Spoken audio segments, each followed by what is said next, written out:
Welcome back, everybody. Now, seriously, did you really think Tiffany Henyard was just going to fade into the background the second she lost that mayor title in Dalton, Illinois? Please, this woman doesn't fade, she glitters. And not the good kind, the kind you spill once and find on your clothes for the next 6 years. Tiffany stays in the headlines, and it's never for anything wholesome or community-driven. We're talking scandal after scandal, the kind that makes people say, "Lord, not again." She's no longer running Dalton. She's no longer the Thornton Township supervisor. And yes, Uncle Sam still has her name circled in a big red pen. The federal investigation? Alive and well, let's not sugarcoat it. Tiffany has been unemployed for a hot minute now. No cushy office to stroll into, no taxpayer-funded gas cards, no big paycheck to cash. She went from banking over $300,000 a year, plus perks, to absolutely nothing. Zilch. The kind of pay cut that would make most people cry in the shower. But here's the thing. Tiffany Henyard is not most people. This is a woman who could trip over a curb, land flat on her face, and somehow stand up selling you the pavement. Which is why, after some digging, I can confirm there's a brand new hustle in full swing. And before we get to it, yes, she just had a birthday. Cue the Facebook post with that extra sweet tone. Thank you all for the incredible birthday wishes, and thanks to everyone who bought my book. No, not a typo, book. You didn't hear about the book?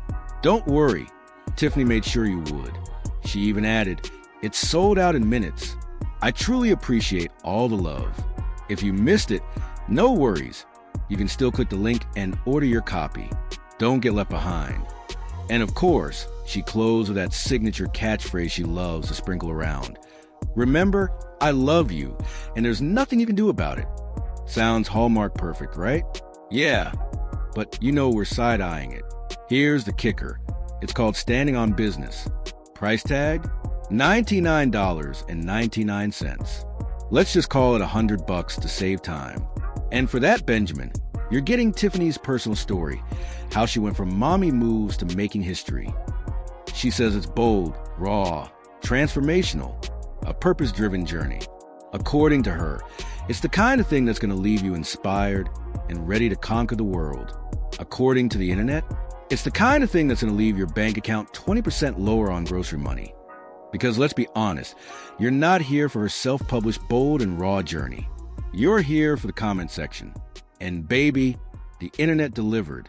One user wrote, "Classic con artist."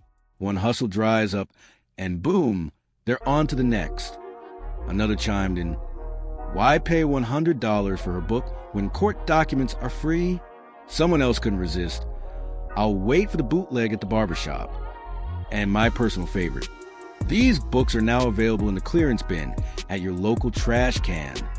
And that's just the warm-up. Another person asked, "Does the book include a chapter on how to misuse public funds?" Somebody else decided to get flirty. "Does it come with a happy ending? 'Cause Tiffany, you still kinda cute, and you look like you need the money." Then came the Harry Potter slam. $100? Not even the last Potter book cost that much. And the whole world wanted to know what happened to that boy. Another one dragged her price point straight to Matt. Tina Knowles' book is $14.99, and that's Beyonce's mama. The internet didn't just roast her, they deep-fried her. Tiffany's just trying to raise bail money. Lock her up? One person wrote. Another hit even harder. $100? Girl, stop. You didn't do anything worth reading.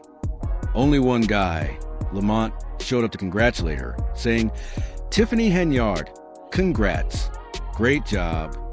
But let's be real, Lamont didn't buy that book either. Somebody else predicted she better save that book money for jailhouse interviews or paying them punk dues on the inside. Ouch! Then came the chaos comments. One dude went way off the rails. "Tiffany, they're gonna come for your cheeks in there, baby. I wish I could save you, but you're headed to an all-women's prison." He didn't stop there. And to all the women who curved me in life, just wait till I get locked up with y'all. Somebody gonna say, "Hey, daddy, hairline and all." Another person swore no one's actually reading the book. They're just buying to throw in the fire. Just like she burned people at Dalton, they added for extra sting. And finally, the dagger, How many books were actually printed before she claimed they sold out?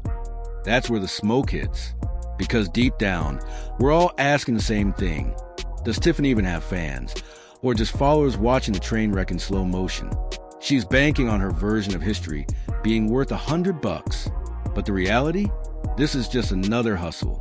In office, she threw taxpayer-funded parties. Out of office, she's throwing together overpriced paperbacks. Same game, new packaging. Nah, when she was in charge, people didn't have to pull out a wallet for anything. Not a dime, not a quarter.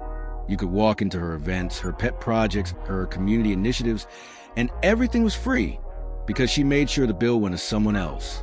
Now, suddenly, she wants the public to cough up actual money for her so-called legacy project. Girl, be serious. This is the same woman who once acted like she was single-handedly feeding the 5,000, and now she's sending out invoices. The switch-up is wild. She's out here moving like she's Beyoncé on a surprise drop. Except it's not an album. It's a $100 paperback that screams self-published from the font choice alone. She's calling it a book, but it's really a brochure in disguise. Barnes & Noble exclusive, if exclusive means nobody ordered it for their shelves. And we see the play. This isn't a passion project. This is a commissary fundraiser. She's trying to get her cash lined up before the judge bangs a gavel and moves her mailing address to a P.O. box behind bars. And honestly, it's kind of smart. I'll give her that. Tiffany's always had hustle in her DNA. Shaky hustle, scam-adjacent hustle, but hustle nonetheless. She's prepping to have money on the books before she's on the books. That's vintage Tiffany. Always chasing a bag, even if the bag's got holes in it and is held together with duct tape. You can practically see the fake receipts in her Amazon cart. We know she bought both copies of her own book just so she could post sold out in all caps. That $100 mess, we see right through it. Just say what? It's not literature, it's desperation with a glossy cover. Like, be for real. Who else is charging a whole Benjamin for something that doesn't even have a hardcover? If I'm paying that much, I want the book to sing to me, light up like Times Square, and maybe cook me breakfast when I'm done. Instead, we got a flimsy softcover stuff with made-up quotes, fake timelines, and recycled speeches she already gave in City Hall. That price tag says two things loud and clear.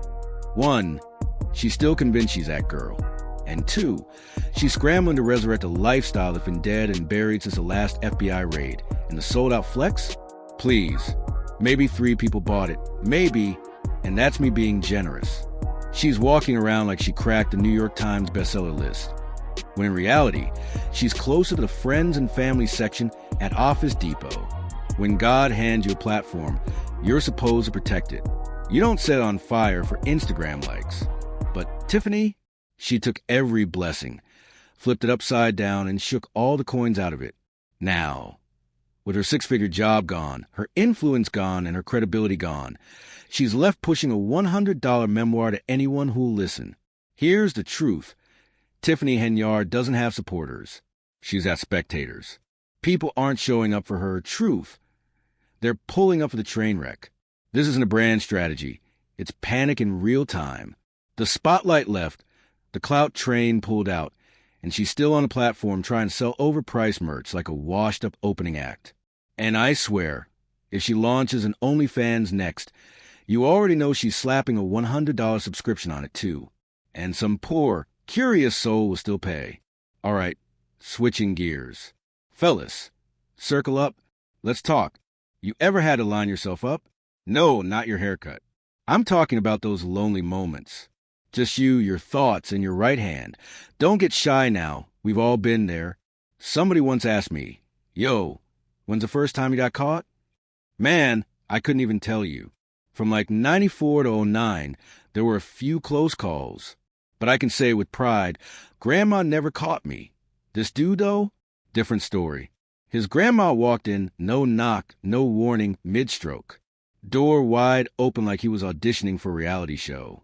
She froze in the doorway, looked around like she was smelling a gas leak, and hit him with, "It smelled like something died in here." Then she told him to get his nasty tail up, air the place out, and scrub the room before she called the pastor. No shame, no tissues, Just musty vibes and a crusty pillow in plain sight. So let's recap. Tiffany Henyard is out here hustling a $100 self-published book nobody asked for. Black gurus on live streams telling women to wash their wigs, and somehow they're still tuning in. And this poor soul just got roasted by grandma while doing the devil's handshake. Which one takes the crown for ultimate embarrassment? Drumroll, it's Tiffany Henyard. And honestly, it's not even close. You can survive grandma catching you. You can survive a wig roast. But selling a $100 softcover like it's the lost gospel? That's peak delusion.